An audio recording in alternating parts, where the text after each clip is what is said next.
Hey guys, it's Pam, and I just wanted to do a quick sit down talk video about my journey so far and how I got here and what I'm excited for in the future.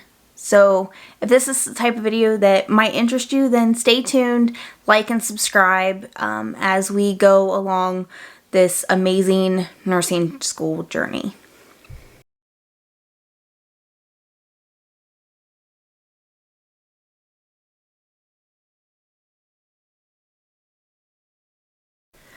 So as I mentioned in my last video, I am a non-traditional nursing student. I'm 32 years old. I started my nursing school journey about 10 years ago. I graduated high school. I was a hairdresser. I did hair in a salon for about 6 months, and then I went to work at a local retail store. It wasn't until I was at the retail store for probably a couple of years when I decided that I didn't want to do that for the rest of my life. I wasn't interested in doing hair anymore. It just wasn't for me. So I decided to go back to school. First I did an online school where I was majoring in psychology, which sounds really like cliche because what am I going to do with just a basic psychology major? I wasn't even sure what I wanted to do, but it sounded really cool. So once I did that, I stopped doing that because I knew it wasn't going to work out. I transferred to a in-person school. I was going to school with my aunt, and she had talked me into going for nursing because that's what she was going for. She'd been an aide for, I don't even know how many years at this point.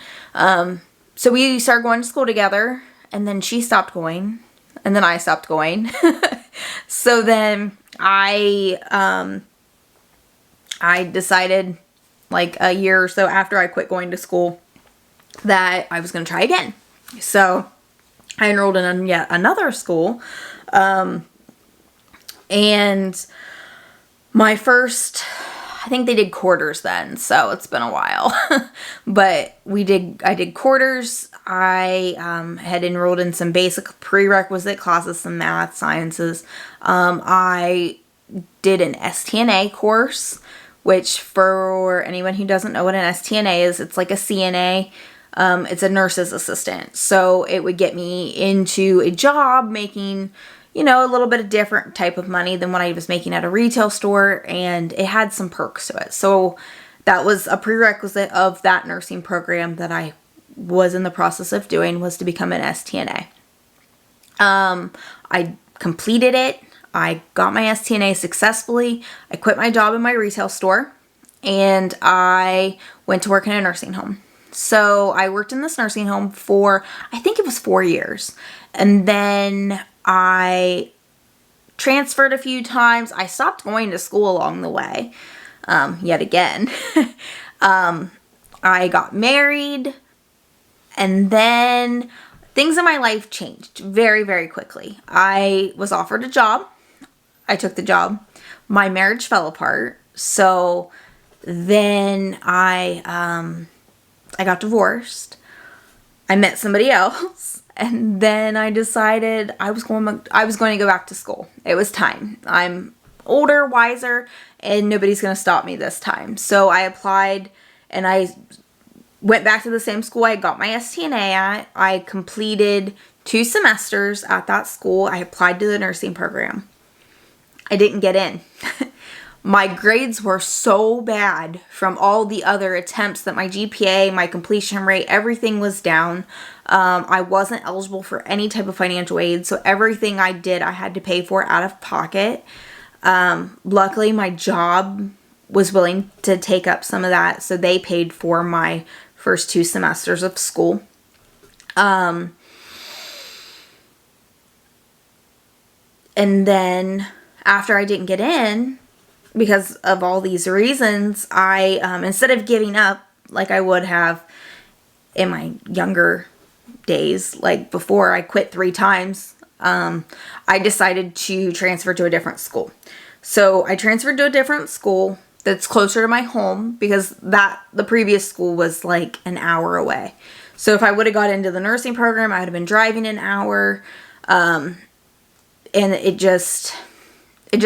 wasn't right. So I applied to a different school. Unfortunately, I missed the cutoff date for that nursing program.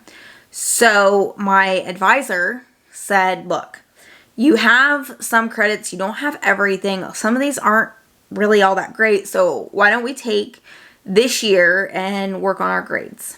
So I took I think it was 3 classes my first semester there and my second semester. I completed those all with straight A's. 4.0 student.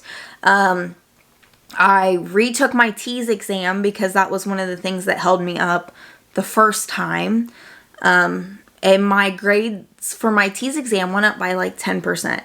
I had studied for it. I'd watched lots of videos. I actually had anatomy and physiology in my background so that when I took my TEAS exam, which is very heavily anatomy and physiology, I actually knew what I was talking about when I was answering these questions, so my grade increased. I applied to the nursing program, and I got in. So, yeah, I guess my biggest thing is that just because something happens doesn't mean you have to change your dreams. It just means it's a road bump.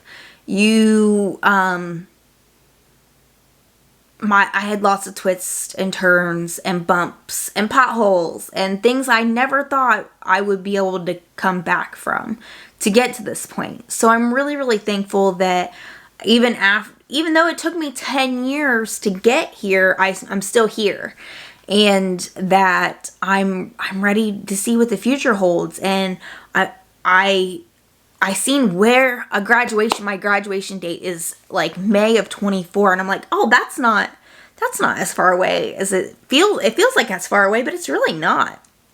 Like, I am really, really excited to continue this journey and to become a nurse, and I'm learning so much in my job as a PCNA, and yeah, I'm just so excited. Today was orientation, and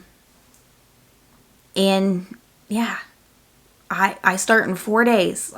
And after that, who knows? So yeah, don't let anything get in your way. If you want to be a nurse, then you fight to be a nurse. If you didn't get in the first time, keep trying, keep knocking on doors, even if that means going to a different school. If you don't think that your test exam was quite as high, then retake it. Like, there's always things that you can do to keep pushing forward, and eventually somebody will say yes. Somebody will encourage you if you don't have that encouragement at home. I will tell you, it's expensive. So if you don't do anything to prepare for nursing school, start saving, because you're going to need that extra savings whenever you do get into your program. So just take a deep breath and keep going.